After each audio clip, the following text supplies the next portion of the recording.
Hello everyone, welcome back to our class. So in this video session we gonna learn about laws of motion important questions for an IP board exam. So మనకి ఈ lesson లో నుంచి board exam లో ఎన్ని marks వస్తాయి as well as ఎలాంటి questions అడుగుతారు అనేది వీడియోలో నేర్చుకుందాం. ఈ కంప్లీట్ వీడియో ద్వారా మనం లాస్ ఆఫ్ మోషన్ అనే లెసన్ లో నుంచి 6 మార్క్స్ గెయిన్ చేస్తాం బోర్డ్ ఆఫ్ ఇంటర్మీడియట్ లో. సో ఆ లాస్ ఆఫ్ మోషన్ లో కొన్ని ఇంపార్టెంట్ క్వశ్చన్స్ కూడా ఉంటాయి.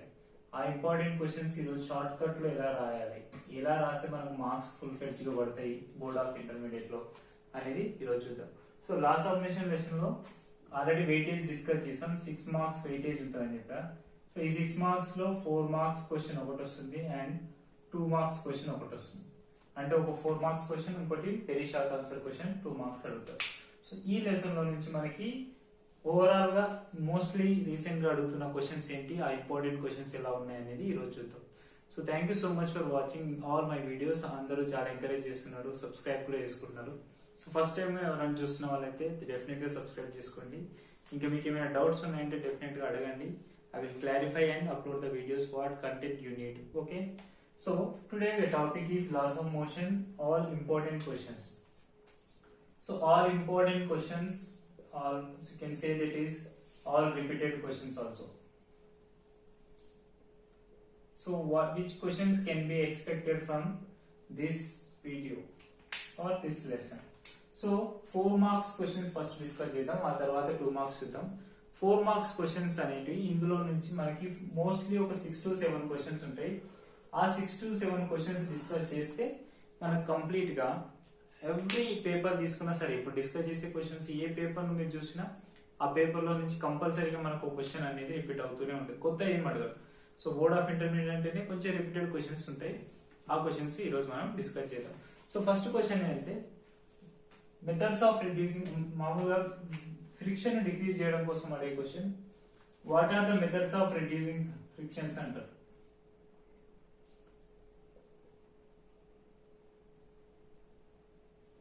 What are the methods of reducing friction? So friction ఈ టాపిక్ ని బేస్ చేసుకొని మనకి మోస్ట్ గా అడిగే క్వశ్చన్స్ 2 ఉంటాయి. ఆ 2 క్వశ్చన్స్ వెరీ ఇంపార్టెంట్. ఆ క్వశ్చన్ చూడండి. First one, what are the methods of reducing friction? అంటే ఫ్రిక్షన్ ని రెడ్యూస్ చేయడానికి మోస్ట్ ఇంపార్టెంట్ మెథడ్స్, చాలా మెథడ్స్ ఉన్నాయి. అందులో మోస్ట్ ఇంపార్టెంట్ మెథడ్స్ ఏవి అంటే ఈ లెసన్ లో నుంచి మనకి 4 మెథడ్స్ ఉంటాయి. ఆ మెథడ్స్ ఆల్రెడీ మనం చదువుకుని ఉంటాం. షార్ట్ కట్ లో రివిజన్ చేయడం కోసం మనం ఈరోజు డిస్కషన్ చేస్తాం. సో ఇందులో దీని గురించి డైరెక్ట్ ఆన్సర్ రాసేస్తుంది. ఎలా రాయాలి, మన 4 మార్క్స్ ఎలా వస్తుంది, 4 మార్క్స్ క్వశ్చన్ డైరెక్ట్ గా 4 మెథడ్స్, ఆ 4 మెథడ్స్ రాసి 1 లైన్ ఆన్సర్ రాసిన 2 లైన్ ఆన్సర్ రాసిన మనకి 4 మార్క్స్ వస్తాయి. చూడండి. సో ఫస్ట్ క్వశ్చన్ కి ఆన్సర్ ఏంటి చూడండి. First one, what are the methods of reducing friction? We have a classified methods of reducing frictions into 4 types. One is polishing.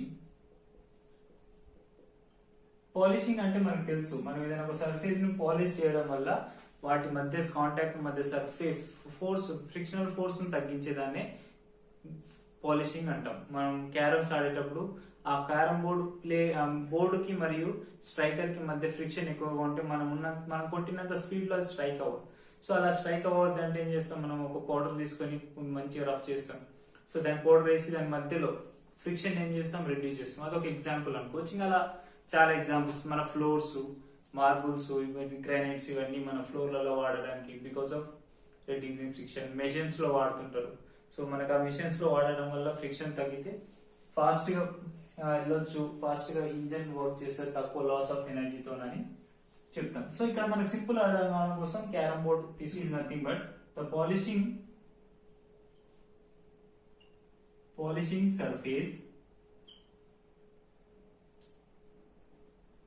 surface in the contact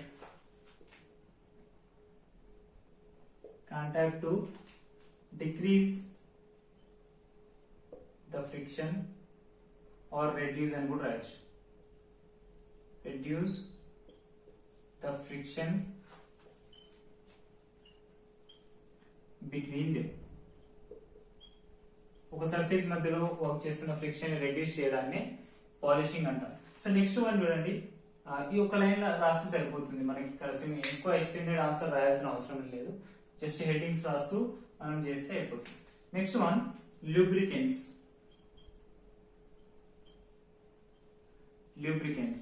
lubricants అంటే ఏంటి? General గా మనం lubricants అంటే oils, గ్రీజెస్ అలాంటివి use చేస్తున్నాం, దాన్ని lubricants అంటారు. ఆ లూబ్రికెంట్స్ యూజ్ చేయడం వల్ల ఏంటి అనేది కూడా మనం ఇక్కడ ఒక లైన్ ఆన్సర్ రాస్తే మనకి సరిపోతుంది.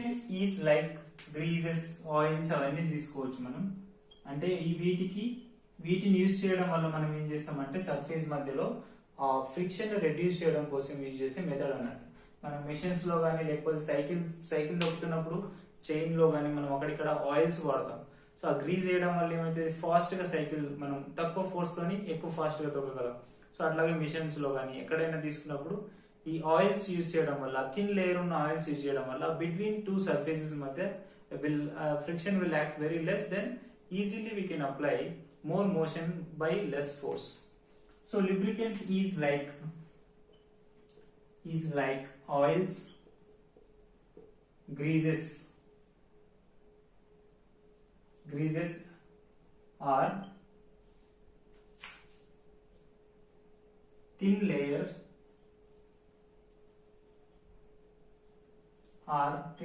are acted between surfaces will reduce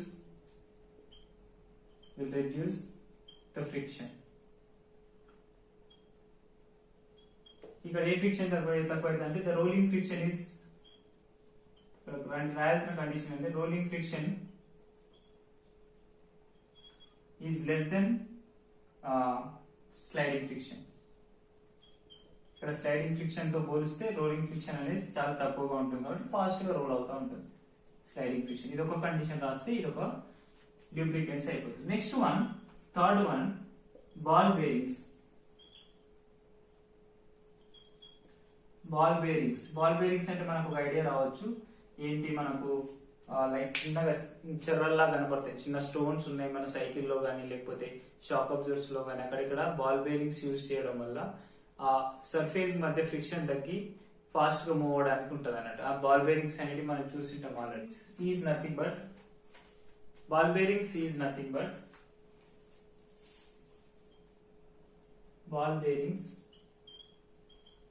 can be reduce the friction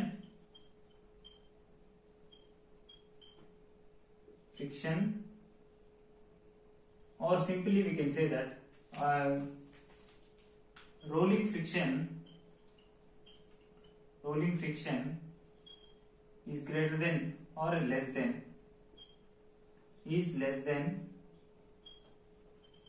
sliding friction.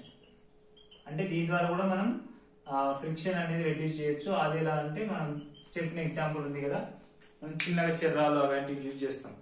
అప్పుడు టైర్స్ లలో అక్కడిక్కడ చూసినప్పుడు, షాక్ అబ్జర్వర్ లో చూసినప్పుడు ఆ ఫ్రిక్షన్ ని రెడ్యూస్ చేయడం కోసం ఏం చేస్తామంటే చిన్న చిన్న వాటిని యూజ్ చేస్తూ ఆ బాల్ బేరింగ్స్ యూజ్ చేస్తూ ఆ ఫ్రిక్షన్ యాక్ట్ చేస్తున్న సర్ఫేసెస్ మధ్యన రెడ్యూస్ చేయడానికి ఛాన్సెస్ ఉంటుంది.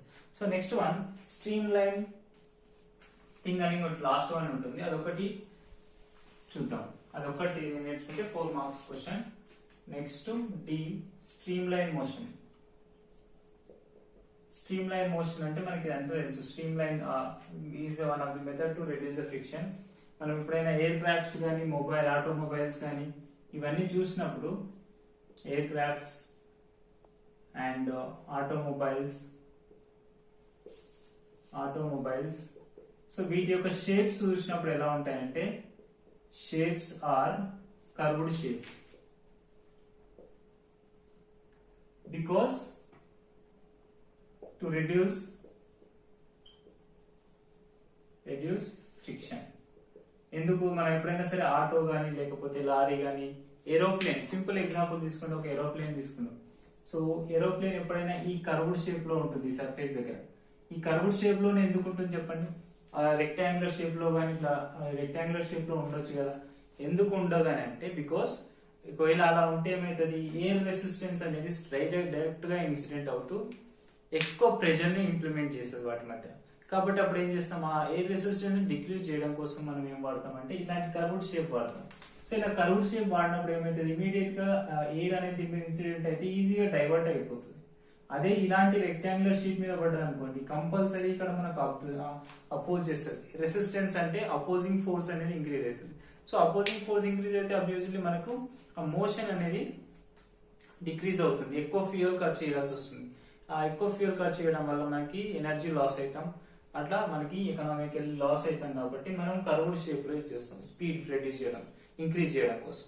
అట్లాగే ఆటోస్ తీసుకున్నా సరే, లారీ తీసుకున్నా సరే, బస్ తీసుకున్నా సరే, అవి రెక్టాంగులర్ షేప్ లోనే ఏముండవు. అబ్జర్వ్ చేస్తే ఆ మిర్రర్స్ కానీ వాటి యొక్క సర్ఫేసెస్ కానీ కర్వ్డ్ షేప్ లోనే ఉంటాయి. ఎప్పుడైతే ఎయిర్ ఇలా పడుతుందో దాన్ని ఈజీగా డైవర్ట్ అవ్వడం కోసం we're trying to reduce the friction. అంతే, 100% ఫ్రిక్షన్ రెడ్యూస్ చేయలేం, కానీ ఈ మెథడ్ యూజ్ చేస్తూ స్ట్రీమ్ లైన్ మోషన్ అనే మెథడ్ యూజ్ చేస్తూ మనం ఫ్రిక్షన్ అనేది రెడ్యూస్ చేస్తాం. Best example aeroplane, auto, car ఇవన్నీ తీసుకున్నా, ఆటోమొబైల్స్ అన్ని తీసుకున్నా మనకి ఇందులో వస్తుంది. So this is about methods of reducing friction.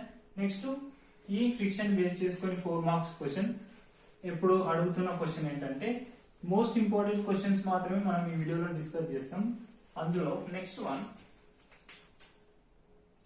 Second question, advantages and disadvantages of friction. Advantages and disadvantages of friction. Disadvantages of friction. So ఈ disadvantages friction, what are the advantages and disadvantages friction అనేది question. అంటే advantages ఏంటివి, disadvantages ఏంటి అనేది question. So ఇక్కడ question ఏంటంటే what are the advantages and disadvantages of friction. So ఈ advantages, disadvantages, friction అంటేనే తెలుసు the force are opposing force acting between two solid surfaces which is always opposite to the motion. So opposite to the motion ఉన్నప్పుడు మాత్రమే మనకు ఒక force oppose చేస్తుంది, ఆ force నే ఫ్రిక్షనల్ ఫోర్స్ అంటాం. మనం దీని ఇటు సైడ్ ఎఫ్ ఫోర్స్ తో పుల్ చేసినప్పుడు ఈ సర్ఫేస్ మధ్య ఫ్రిక్షన్ డెవలప్ అవుతుంది కదా, దీన్నే ఫ్రిక్షనల్ ఫోర్స్ అంటాం. ఆ ఫ్రిక్షనల్ ఫోర్స్ కూడా ఫార్ములా రాస్తాం, F is equals to mu into n అంటాం. n is nothing but normal force. కిందకు వస్తే దీని వెయిట్ అనేది mg తో రిప్రజెంట్ చేస్తాం. ఇక్కడ mu అంటే ఏంటి, కోఎఫిషియంట్ ఆఫ్ ఫ్రిక్షన్. ఈ కోఎఫిషియంట్ ఆఫ్ ఫ్రిక్షన్ అనేది సర్ఫేస్ మీద డిపెండ్ అవుతా ఉంటుంది. ఓకేనా, రైట్. సో ఇప్పుడు advantages and disadvantages of friction అంటే మనకు తెలుసు, ఏదైనా తెలిసిన అడ్వాంటేజెస్ ఒక 2 and as well as disadvantages ఒక 2 రాస్తారు 4 మార్క్స్ క్వశ్చన్. సో అడ్వాంటేజెస్ అంటే ఏంటి, మనం చాలా టైప్స్ లో యూజ్ చేస్తాం friction. One is by holding a pen in our fingers. ఒక ఫింగర్ మధ్యలో పెన్ యూజ్ చేస్తున్నాం అంటే because of friction acting between the finger and as well as pen. కాబట్టి పెన్ ఈజీగా పట్టుకొని we can write it easily without slipping. అదే విధంగా ఈ పెన్ కు గానీ ఆయిల్ గానీ గ్రీజ్ గానీ ఆయిల్ గానీ గ్రీజ్ గానీ స్టిక్ చేసిన తర్వాత మనం పట్టుకున్నాం అనుకోండి, జారిపోతుంది, we cannot write it easily, right. So అంటే మనకి ఫోర్స్ అనేది ఫ్రిక్షనల్ ఫోర్స్ డిక్రీజ్ అవుతే ఒక్కోసారి అడ్వాంటేజెస్ ఉంటాయి, ఒక్కోసారి డిసడ్వాంటేజెస్ ఉంటాయి. అలాగే ఇప్పుడు మనకు ఫ్రిక్షన్ అనేది అవసరం. ఒక పెన్ హోల్డ్ చేస్తున్నాం అంటే మనకు ఫ్రిక్షన్ అవసరం, కాబట్టి ఇది ఒక ఎగ్జాంపుల్ రాయొచ్చు. నెక్స్ట్ వన్ ఏంటి, ఒక వాల్ కి మనం నేల్స్ కొడుతుంటాం, అది కొట్టినప్పుడు ఏంటి వాల్ కి అలాగే స్టిక్ ఆన్ అవుతుంది అంటే because the frictional force acting between the wall and nails, sealer అంటాం కదా, అది లోపల కొట్టినప్పుడు అలాగే స్టిక్ ఆన్ అవుతుందంటే బికాస్ అక్కడ మధ్యలో ఫ్రిక్షనల్ ఫోర్స్ అనేది ఉంటుంది. మనం ఈజీగా సర్ఫేస్ మీద నడవగలుగుతున్నాం అంటే బికాస్ ఆఫ్, ఓకేనా, అదొక ఫ్రిక్షన్ అనేది ఎక్కువ యాక్ట్ చేస్తుంది. అదే సర్ఫేస్ మీద ఆయిల్ గానీ గ్రీజ్ గానీ వేసి నడవండి, లేకపోతే వాటర్ ఉన్నప్పుడు నడవండి, కింద పడతాం, అవునా.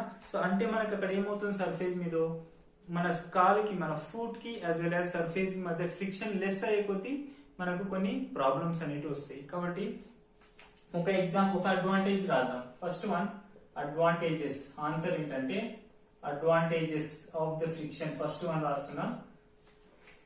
First one, we can write by holding pen.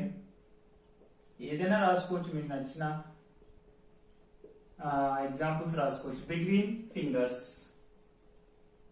ఓకేనా, ఇది ఒక ఎగ్జాంపుల్, ఇది ఒక అడ్వాంటేజ్. ఇంకేమన్నా రావచ్చు. మీరు నెయిల్స్ అన్నారు కదా, nails can be hang in the wall అని చెప్పొచ్చు. ఆ విధంగా ఇంకా చిన్న చిన్న ఎగ్జాంపుల్స్ మనకు ఇక్కడ అడ్వాంటేజెస్ ఆఫ్ ఫ్రిక్షన్ లో డిస్కస్ చేయొచ్చు. నెక్స్ట్ సెకండ్ వన్ చూడండి, నెయిల్స్ ఇంతకుముందు డిస్కస్ చేసిన nails and screws can be driven into walls. ఎందుకు? వాల్స్ కి మరియు నెయిల్స్ కి మధ్య, స్క్రూస్ మధ్య ఏమైతుంది, ఫ్రిక్షన్ అనేది డెవలప్ అవుతుంది కాబట్టి అలాగే మనం వాల్స్ లో ఉంచగలం. నెక్స్ట్ థర్డ్ ఎగ్జాంపుల్ కూడా రాసుకోవచ్చు. థర్డ్ అడ్వాంటేజ్ ఏంది? we can walk on the floor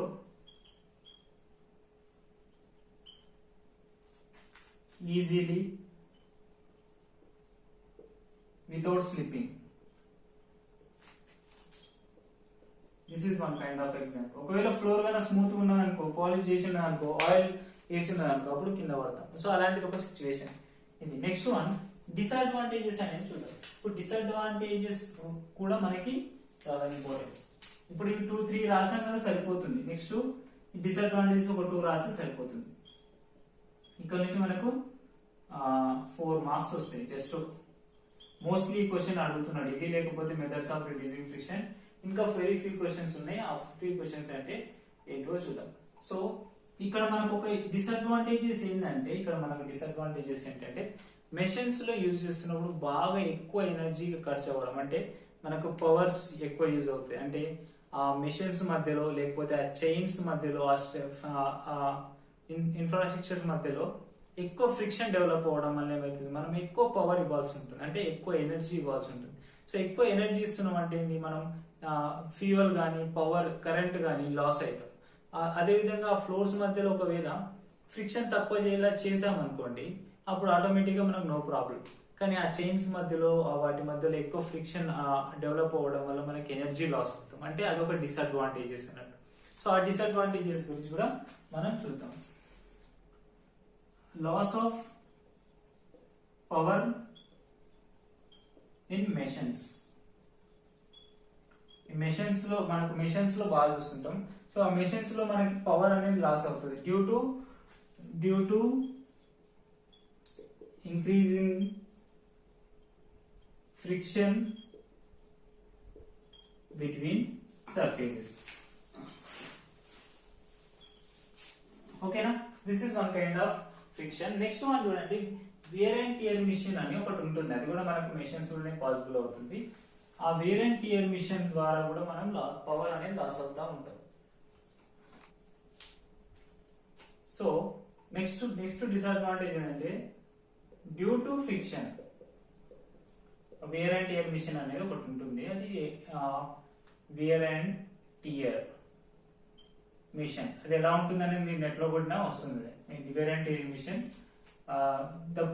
will loss the energy. ఓకేనా? Due to wear and tear machine we can loss energy or power అని రాయొచ్చు. We will loss power of machines. ఓకేనా? ఇది ఒక example. ఇది ఒక disadvantages. ఈ 2 డిసడ్వాంటేజెస్, ఇంకా ఇక్కడ 3 అడ్వాంటేజెస్ ఎన్నన్నా రాయొచ్చు కదా. కానీ డిసడ్వాంటేజెస్ చాలా రేర్ ఉంటుంది.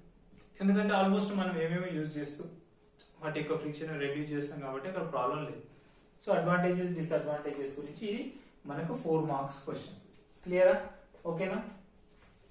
రైట్. నెక్స్ట్ వన్ మనకి ఇంకా ఇందులో ఇంకొకటి అడుగుతున్నది ఏంటంటే shock absorbers. Why are shock absorbers are, next question చూడండి. నెక్స్ట్ థర్డ్ క్వశ్చన్, ఇది కూడా అప్పుడప్పుడు అడుగుతున్న question. Why are shock absorbers are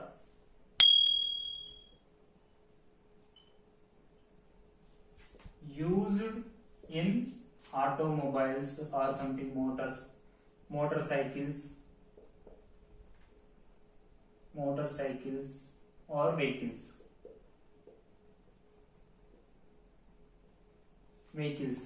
so మనకి ఈ క్వశ్చన్ మనకి అప్పుడప్పుడు అడుగుతున్నాడు. ఒకవేళ అడగాలంటే repeated question, why are shock absorbers ఎందుకు మనం ఆటోమొబైల్స్ అంటే బైక్స్ కి కానీ, మోటార్ సైకిల్ కానీ, కార్ కానీ, వీటన్నిటిలో షాక్ అబ్జర్వర్స్ అనేవి ఒకటి ఉంటాయి. ఆ షాక్ అబ్జర్వర్స్ ఏం చేస్తాయి అనేది ఇక్కడ క్వశ్చన్. ఇది ఒక జనరల్ లాజికల్ క్వశ్చన్. ఇక్కడ మనం ఇంత థియరీ అని రావచ్చు. కానీ ఇక్కడ ఒక్కటే ఒక కాన్సెప్ట్ ఏంటంటే ఇంపల్స్ ఇంట్రొడ్యూస్ అవుతుంది. సో ఇంపల్స్ అంటే మనం ఆల్రెడీ డిస్కస్ చేసాం. ఒక హైట్ నుంచి మనం వస్తువుని పడేసినప్పుడు రఫ్ సర్ఫేస్ మీద పడేస్తే పగిలిపోతుంది. అదే బెడ్ మీద కానీ, శాండ్ మీద కానీ పడ్డప్పుడు ఎలాంటి ఇంజూర్ అనేది అవ్వదు. అదేవిధంగా ఇక్కడ మనం షాక్ అబ్జర్వర్స్ అనేటివి వెహికల్స్ కి చాలా యూజ్ అవుతాయి. అంటే ఫోర్స్ ఇంటూ డెల్టా టీ అంటే ఏంటి, దిస్ ఇస్ ఇంపల్స్. అవునా ఫార్ములా? ఇంపల్స్ అంటే ఏంటి, ఫోర్స్ ఇంటూ చేంజింగ్ టైం. ఈ షాక్ అబ్జర్వర్స్ ని యూజ్ చేయడం వల్ల మనం వెహికల్స్ మధ్య వచ్చే జర్క్స్ ని, ఓకేనా, అన్ఈవెన్ రోడ్ మీద వెళ్తున్నప్పుడు, అంటే రఫ్ గా గుంతలు గుంతలు రోడ్ మీద వెళ్తున్నప్పుడు, కార్లో వెళ్తే ఒక ఫీల్ అవుతాం, బైక్ మీద వెళ్తే ఒక ఫీల్ అవుతాం, ట్రాక్టర్ మీద వెళ్తే ఒక ఫీల్ అవుతాం, ఆటోలో వెళ్తే ఒక, ఎందుకు ఆటోలో అయితే బాగా ఎగిరేస్తుంది, అవునా, ట్రాక్టర్ అయినా ఎగిరేస్తుంది, కానీ అదే బైక్ మీద పోతే కొంచెం బెటర్ గా ఫీల్ అవుతాం, అదే కార్లో పోతే ఇంకా స్మూత్ గా ఫీల్ అవుతాం. ఎందుకు, అక్కడ మనకి ఇంపల్స్ అనేది, అంటే షాక్ అబ్జర్వర్స్, ఆ వెహికల్ యొక్క షాక్ అబ్జర్వర్స్ అనేటివి ఎక్కువగా ఉండడం వల్ల ఆ ఫోర్స్ ని, ఆ అన్ఈవెన్ రోడ్ మీద ఉన్న ఫోర్స్ ని ఆ రోడ్ కి యాజ్ వెల్ యాజ్ టైర్ కి మధ్య వైబ్రేట్ అవుతూ మనకు ఆ ఫోర్స్ డైరెక్ట్ గా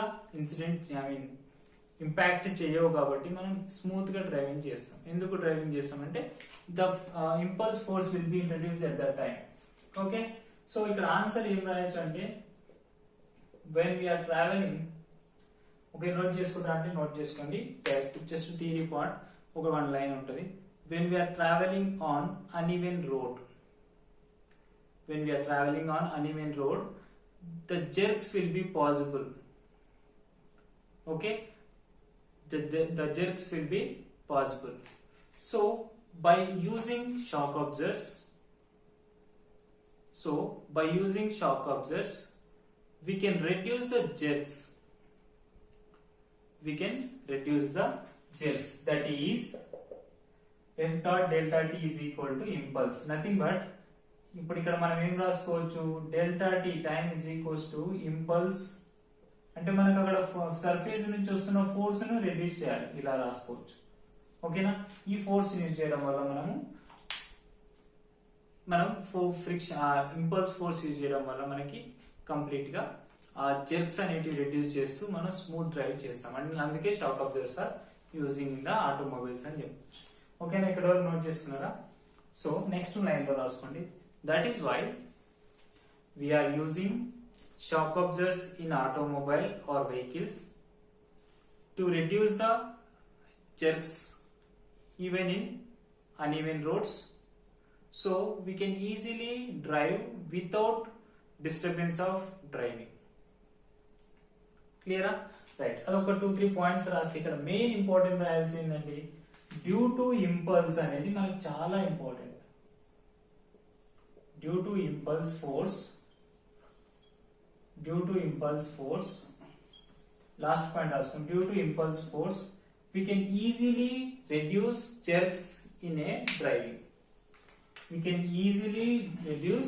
Jerks అంటే మనకు మామూలుగా కిందికి మీద పడతాం కదా, దాన్ని జెర్క్స్ అంటారు. సో ఈ జెర్క్స్ ఉండడం వల్ల వాటిని రెడ్యూస్ చేయడం కోసం ఉపయోగిస్తూ ఉంటాం. సో నెక్స్ట్ క్వశ్చన్ చూడండి, వెరీ ఇంపార్టెంట్ వన్. అది కూడా మనకు బాగా రిపీటెడ్ క్వశ్చన్ అడుగుతున్నారు.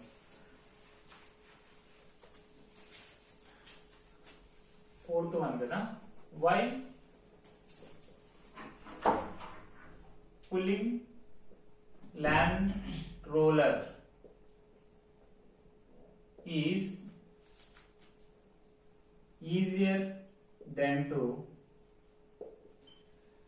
Pushing land. ఇది మనకు చాలా చాలా రిపీటెడ్ అడుగుతున్న క్వశ్చన్. ల్యాండ్ రోలర్ అంటే ల్యాండ్ రోలర్ ని పుల్లింగ్ అనే ప్రాసెస్ లో డిస్కస్ చేస్తున్నప్పుడు ఏది ఈజీగా ఉంటుందంటే, ఎప్పుడు మనకు అడిగేది land roller is pulling land roller is easier than to pushing అనేది ప్రూవ్ చేస్తున్నాడు. వై అనేది ఆయన అడిగింది. అంటే మనకి ఇక్కడే కన్క్లూజన్ వచ్చేసింది, pushing is harder than to pulling, అదేవిధంగా pulling is easier than to pushing అనేది అర్థమైపోతుంది. ఆ ప్రాసెస్ ని ఎలా డెరైవ్ చేయాలనేది ఇక్కడే రాయండి. ఇక్కడ మనం డైరెక్ట్ గా 2 పార్ట్స్ ని డివైడ్ చేయొచ్చు. Pulling land roller and here pushing land roller. రెండింటిని డిఫరెంట్ చేద్దాం, ఈజీగా మనకు అర్థమైపోతుంది. Okay, pushing case as well as pulling case. అంటే పుల్ చేస్తున్నప్పుడు ఏ డైరెక్షన్ లో ఫోర్స్ అప్లై చేస్తున్నాం, యాజ్ వెల్ యాజ్ పుష్ చేస్తున్నప్పుడు ఏ డైరెక్షన్ లో ఫోర్స్ అప్లై చేస్తున్నాం. Answer right. Now, what is the pulling situation? Let us assume one land roller here. This is one kind of land roller. తెలుసు కదా land roller అంటే మనకి పెద్దగా ఒక heavy bulk of mass తో ఉన్న ఒక సిలిండర్ లాగా ఉంటుంది. దాని మధ్యలో నుంచి ఒక స్టిక్ వస్తుంది హ్యాండిల్, దాన్ని ఇలా పట్టుకొని పుల్ చేస్తూ ఉంటాం, లేకపోతే పుష్ చేస్తూ ఉంటాం, depends on hour capacity. So ఇది ఒక ల్యాండ్ రోలర్ అనుకోండి, ఇక్కడ నుంచి మనకి హోల్డ్ చేయడానికి ఇక్కడ నుంచి హ్యాండిల్ ఇలా వచ్చింది. సో ఒక పర్సన్ అనేవాడు ఇక్కడ పుల్లింగ్ సిచ్యువేషన్ కాబట్టి మనం ఇక్కడ హారిజంటల్ సర్ఫేస్ తీసుకున్నాం, ఇలా వర్టికల్ సర్ఫేస్ తీసుకున్నాం. Right, this is one kind of land roller. So ఇప్పుడు మనం పుల్ చేస్తున్నాం కాబట్టి the force of action is like this direction. ఓకేనా, ఫోర్స్ ఆఫ్ యాక్షన్ అనేది ఈ డైరెక్షన్ లో ఉంది కాబట్టి టీటా యాంగిల్ తో ఒక సెకండ్ యాంగిల్ లో పుల్ చేస్తున్నాం, ఇలా గుంజుతాం. మరి ఇలా వంగబడి గుంజలేం కదా, కాబట్టి ఒక యాంగిల్ తో మనం హైట్ కి తగ్గట్టుగా ఇలా గుంజుతాం. సో ఇప్పుడు ఇలా పుల్ చేయడం వల్ల మనకి ఏం రిజల్టెంట్ ఫ్రిక్షనల్ ఫోర్స్. ఓకేనా, ఇది సర్ఫేస్ అనుకోండి. ఓకే, ఇలా సర్ఫేస్ ఉంది.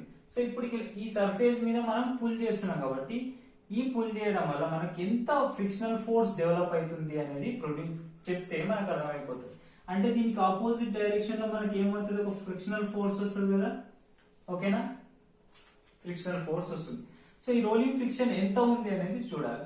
ఇప్పుడు ఈ డైరెక్షన్ లో ఫోర్స్ ఉంటే మనకి ఇక్కడ మనకు కాంపోనెంట్స్ రాసుకుంటే ఏం రాసుకోవచ్చు, ఇది F cos theta, as well అది పైకి వెళ్తుంది కాబట్టి దీనికి వర్టికల్ కాంపోనెంట్ ఏమైతుంది, ఎఫ్ సైన్ థీటా.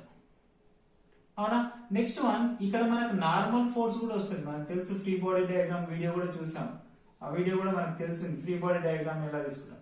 సో ఈ నార్మల్ ఫోర్స్ ఇక్కడ ఇలా పైకి యాక్ట్ చేస్తుంది కాబట్టి దీని టోటల్ ల్యాండ్ రోలర్ యొక్క మాస్ స్మాల్ ఎం అనుకుంటే mg. ఓకేనా. సో ఇప్పుడు ఇలా ఈ విధంగా వస్తున్నప్పుడు మనం దీన్ని కంప్లీట్ గా మనం అబ్జర్వ్ చేస్తే ఇప్పుడు మన రిజల్టెంట్ ఫోర్స్ అనేది రాయాలి. అది రాస్తే సరిపోతుంది, ఎంత ఫోర్స్ యాక్ట్ చేస్తుంది. ఎఫ్ కాస్ థీటా ఇటు వెళ్తుంది, as well as frictional force ఇటు వస్తుంది. సో ఇప్పుడు మొత్తం వాల్యూ రాయండి, ఏమవుతుందో చూద్దాం. మామూలుగా frictional force FR is equals to రాస్తే ఏమైతే మ్యూ ఆర్ ఇంటూ ఎన్. ఇక్కడ మ్యూ ఆర్ అంటే ఏంటి, rolling friction coefficient of rolling friction FR. ఇక్కడ ఇప్పుడు మనం ఎఫ్ఆర్ ని అంటే frictional force FR is equals to ఏం రాసుకోవచ్చు, మ్యూ ఆర్ ఇంటూ ఎన్ అంటే ఏంటి ఇక్కడ ఎంజీ మైనస్. ఓకేనా, ఇక్కడ ఎన్ వాల్యూ ఎలా రాస్తున్నారు, MG minus F sine theta. ఓకేనా, FR is equals to MG minus F sine theta. ఎందుకు, దీనికంటే ముందు ఎన్ను రాస్తున్నారు, normal force free body diagram తీసుకొని ఇక్కడ ఎన్ వాల్యూ రాయాలంటే ఏం రాసుకోవాలి, according to Newton second law F net is equals to MA అని రాసుకున్నాం. అవునా, కానీ ఇక్కడ మనకు ఎంఏ అనేది ఇక్కడ వర్టికల్ గా ఎలాంటి యాక్సిలరేషన్ లేదు కాబట్టి ఇది 0 తీసుకొని మనకి ఇక మిగతా వాల్యూస్ ఏమున్నాయని రాద్దాం. కాబట్టి ఇక్కడ ఎన్ని డైరెక్షన్ లో ఫోర్స్ యాక్ట్ చేస్తుంది, ఒకటి ఎన్ ప్లస్ ఇంకోటి సేమ్ డైరెక్షన్ లో F sine theta is equal to ఇక్కడ ఏంది ఉంది, is equal to mg, because opposite forces are equal. Okay, ఇప్పుడు n ఈజ్ ఈక్వల్ టు రాయాలంటే ఏం రాసుకోవచ్చు, n is equals to MG minus F sine theta. Okay, ఇది equation 1 అనుకోండి. From equation 1 fr is equals to mu r into mg minus f sin theta అని రాస్తే సరిపోతుంది. So ఈ ఈక్వేషన్ ను మనం ఈక్వేషన్ 2 అనుకుందాం. ఓకే, ఇది మనకు పుల్లింగ్ కేస్. ఇక్కడ మనకు పైన థియరీ రాయొచ్చు, ఒక లైన్ లో ఏం రాసుకుంటారు, let us consider a m mass of the land roller is rolling on the surface by due to the friction, the rolling friction is acted between the surfaces. Now the pulling case. Okay, now here the pushing case is nothing but again take it one same land roller, it is contacted to the surface and now the situation is to push the situation. అంటే pushing అంటే ఏంటి, ఇది centre point అనుకుంటే ఈ direction లో మనకి force అనేది push చేస్తా ఉన్నాం.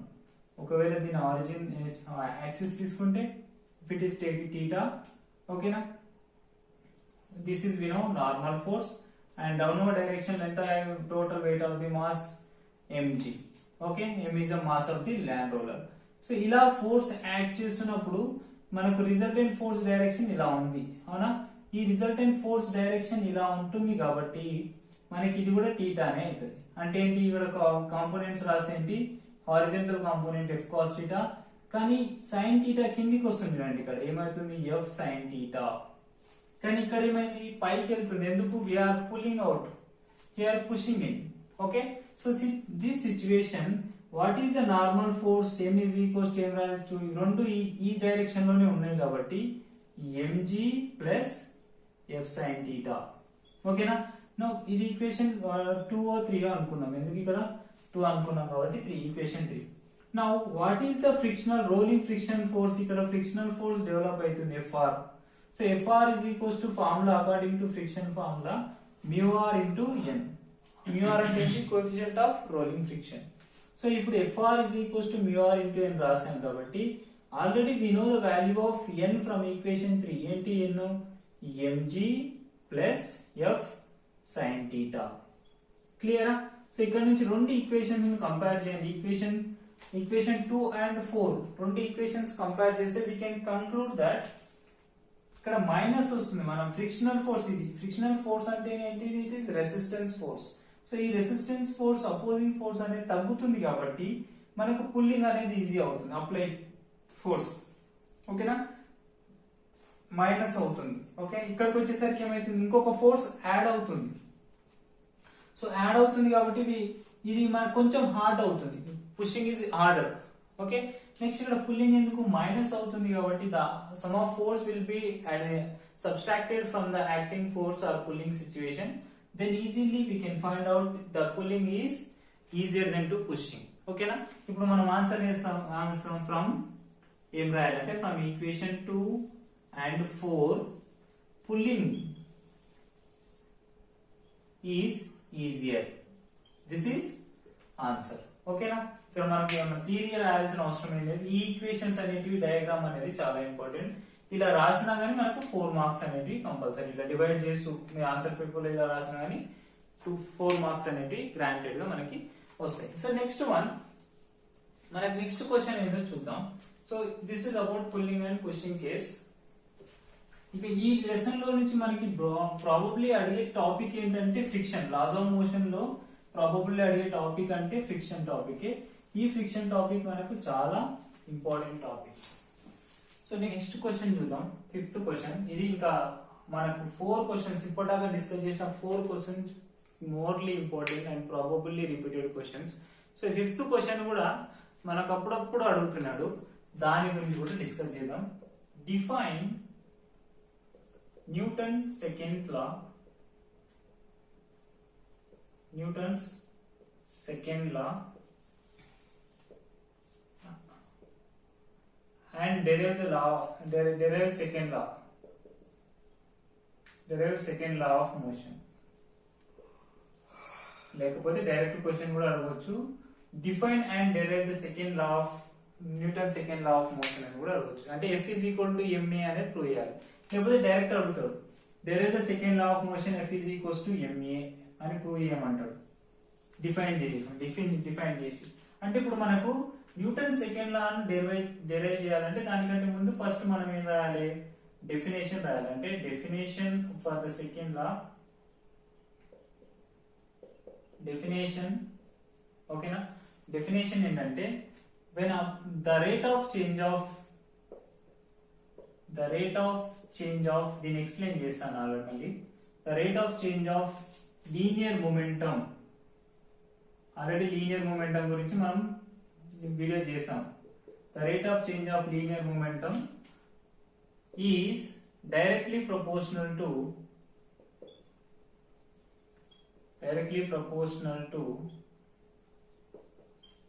the external force acting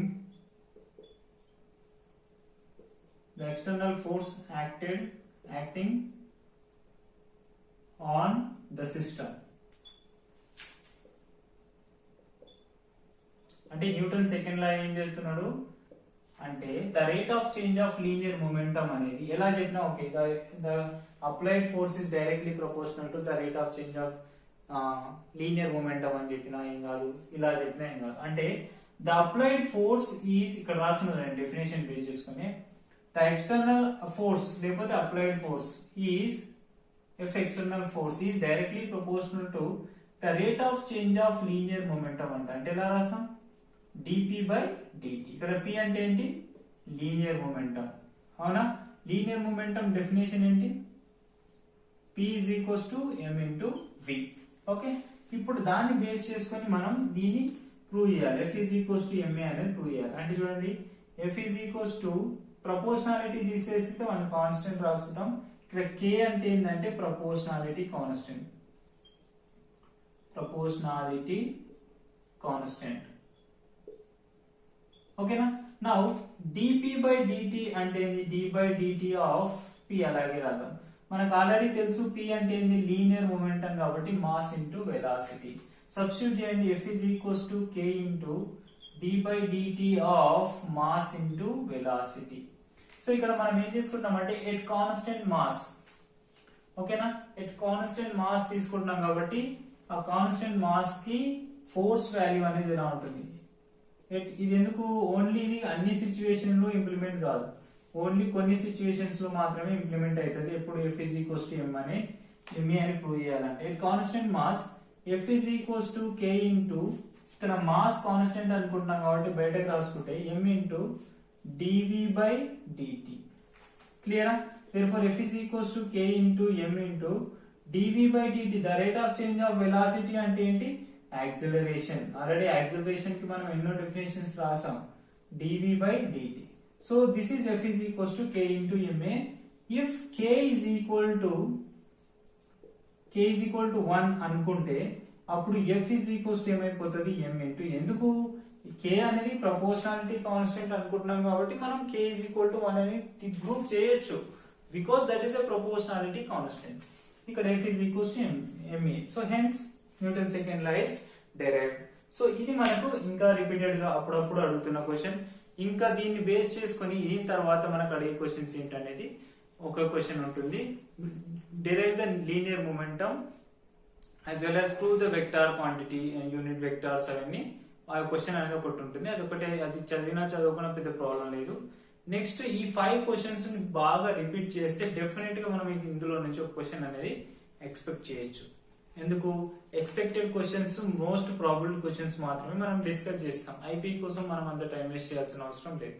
so next this is about 4 marks questions. Next video 2 marks మనకి ఈ లెసన్ లో నుంచి 2 మార్క్స్ ఏందనేది నెక్స్ట్ వీడియోలో చూద్దాం. ఓకేనా? Thank you so much for watching this video.